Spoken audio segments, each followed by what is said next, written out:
Good evening, warriors of the night. Welcome to the Quiet Hour.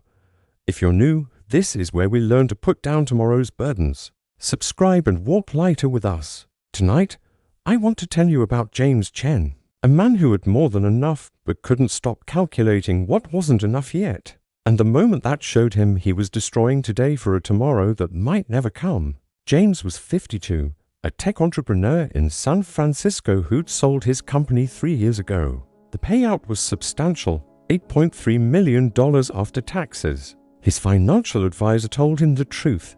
James, even with zero growth, conservative spending, your children and grandchildren will never have to worry about money.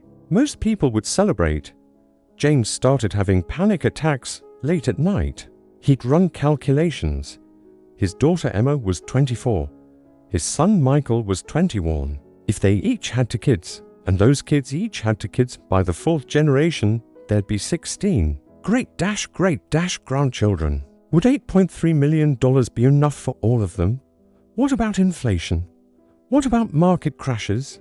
What if one of them needed expensive medical care? His wife Linda would find him at 3 a.m. with spreadsheets, calculating scenarios for descendants who hadn't even been born yet. James, Emma doesn't even have a boyfriend. You're worrying about her grandchildren's retirement fund. But he couldn't stop. The wealth that was supposed to give him peace had become a source of relentless anxiety. He started having chest pains, insomnia. His doctor found nothing physically wrong, but prescribed anxiety medication anyway. One morning, Linda had enough. You need to talk to someone, not a financial advisor, not a doctor, someone who can help you see what you're doing to yourself. She'd been attending meditation classes with a teacher named Brother Thomas, a former Wall Street analyst who had walked away from it all 15 years ago. She arranged for James to meet him. James showed up at the meditation center skeptical, carrying his laptop with all his financial projections. Brother Thomas welcomed him to a simple room with just cushions and morning light. "I brought breakfast," James said, holding up expensive pastries from the bakery downtown. "I thought we could talk while we eat." Brother Thomas smiled. "Thank you, but someone already brought us breakfast this morning. We accept only one meal before noon, and we've already received today's. Then save it for tomorrow," James said. "Then you won't have to worry about tomorrow's breakfast." "We don't worry about tomorrow's meals," Brother Thomas said gently. "When tomorrow comes, tomorrow's food will come too. Or it won't, but that's tomorrow's concern." James felt irritation rising. But what if it doesn't come? What if no one brings food tomorrow? Then tomorrow we'll be hungry. But today, we're fed. Why would I ruin today by worrying about a tomorrow that hasn't arrived and might never come? James stared at him. "You're telling me you have no food for tomorrow and you're not worried? I'm telling you that worrying about tomorrow's hunger won't feed me tomorrow. It will only starve me of today's peace." Something in James's chest cracked open. He sat down heavily on a cushion. "I have $8 million, he said quietly. "My financial advisor says my great-grandchildren will be fine. But I can't sleep.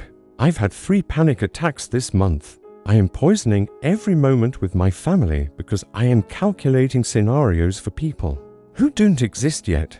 Brother Thomas nodded. "Tell me, James, this grandson you're worrying about, the one who might need money in 2080, what is his name?" He doesn't have a name. He's not born yet. "And this great-great-granddaughter who might need medical care in 2095, she doesn't exist. So you're destroying your actual, real, present life, the one you're living right now with your actual wife and actual children, for hypothetical people in a hypothetical future that may never happen." James felt tears starting. "When you say it like that, James, your children are adults now. Your daughter is 24. Are you enjoying her? Are you present with her? Or are you too busy worrying about her grandchildren's inheritance?" James thought about last week. Emma had called, excited about a new job offer. He'd spent the entire call asking about her 401k contribution limits instead of celebrating with her. Michael had invited him to a basketball game. James had cancelled to meet with a new financial advisor. "I've been missing their lives," James whispered. "The lives that are actually happening right now."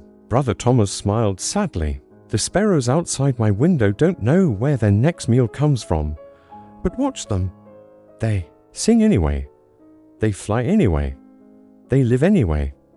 That conversation changed something fundamental in James.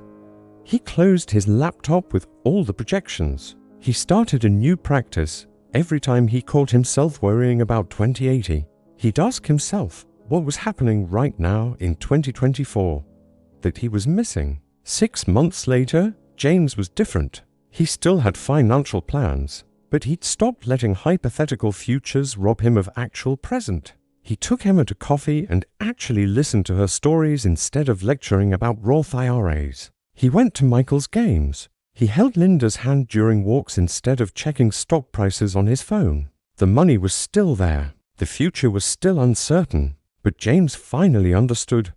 Tomorrow's worries will be there tomorrow. Today's moments won't be. Friends, how many of you are lying awake right now worrying about things that haven't happened yet?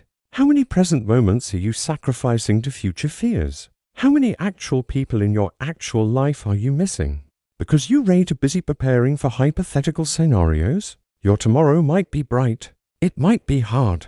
It might not even come. But today is here, now, this moment, and you're spending it worried about a moment that doesn't exist yet. That's our invitation tonight at the Quiet Hour. What if you put down tomorrow's burden just for today? What if you trusted that tomorrow's challenges will come with tomorrow's strength? Comment below what you're ready to stop worrying about. Subscribe as we keep learning to be here now. Until tomorrow night, which will come soon enough, remember, worrying doesn't empty tomorrow of its troubles. It empties today of its peace. Be here now. It's all we've really got. Sleep well. Drive safely, and maybe tomorrow. Let tomorrow worry about itself. Good night, friends.